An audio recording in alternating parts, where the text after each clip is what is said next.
High বন্ধুরা, সবাই কেমন আছো? আশা করি ভালো আছো। তো আমি আজকে পুলি পিঠা বানাবো নারকেল দিয়ে। তো কিভাবে বানাই দেখো। এখন আমি কড়াইতে এই যে গুঁড়িগুলো দিয়ে দিলাম। এখন এভাবে আমি কিছুক্ষণ নেড়ে চেড়ে একটু টেলে নেব। সিদ্ধ চালের গুঁড়ি একটু টেলে নেব।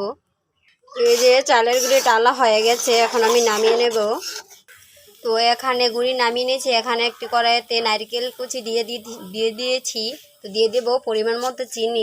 তো যে পরিমাণ মতো চিনি দিয়ে দিয়েছি, এখন এটা আমি নেড়ে ছেড়ে কিছুক্ষণ এভাবে নেড়ে ছেড়ে কষিয়ে নেব। তো এই যে আমি নারকেল চিনি ভুগির জন্য এই যে আমি এভাবে নেড়ে চেড়ে কষিয়ে নিলাম, হালকা করে কষিয়েছি। তো এখন আমি নামিয়ে নেব। তো এই যে এখানে একটা কড়াইতে জল বসিয়ে দিয়েছি। জলটা আমি সিদ্ধ করে নেব চালের গুঁড়াটি গুলার জন্য। তো এই যে চালের গুঁড়িতে আমি এখন পরিমাণ মতো লবণ দিয়ে দেব। তো এই যে জলের ফুট পানি এসেছে, তো এখন আমি নামিয়ে নেব জল। এই যে চালের গুঁড়ির মধ্যে এখন আমি এই যে জল দিয়ে দিলাম। যে এভাবে চালের গুঁড়িটি জলটার সাথে মিশিয়ে একটি ডো তৈরি করে নেব। তো এই যে এভাবে একটা ডো তৈরি করে নিয়েছি। তো এখন আমি এভাবে ছোটো করে আরেকটা ডো তৈরি করে নিয়েছি। তো এটা এভাবে মিশিয়ে যে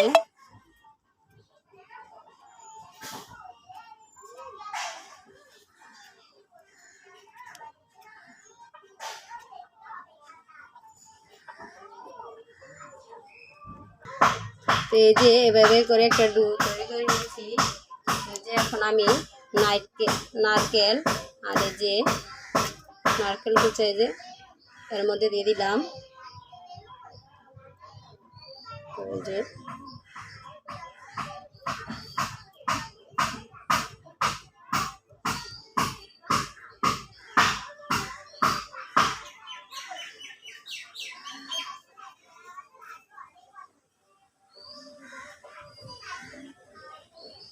তো এই যে এভাবে নকশা করে নেব।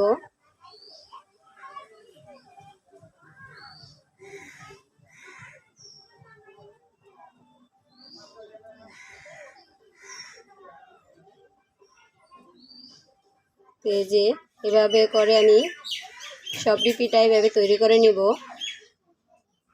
এই যে এভাবে এক এক করে অনেকগুলো পিঠে বানিয়েছি। তো এখন আমি এগুলো ভাপের মধ্যে দেব। তো এই যে এখানে একটা হাঁড়ি বসিয়ে দিয়েছি। হাঁড়িতে এই যে জল ফুটে উঠেছে।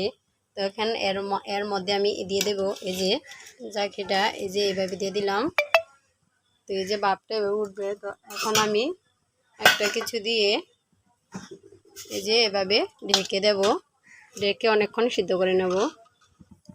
তো এই যে বন্ধুরা, আমার কুলি ভাপা পিঠা রেডি। যদি ভালো লেগে থাকে তাহলে চ্যানেলটি সাবস্ক্রাইব করে দিবেন।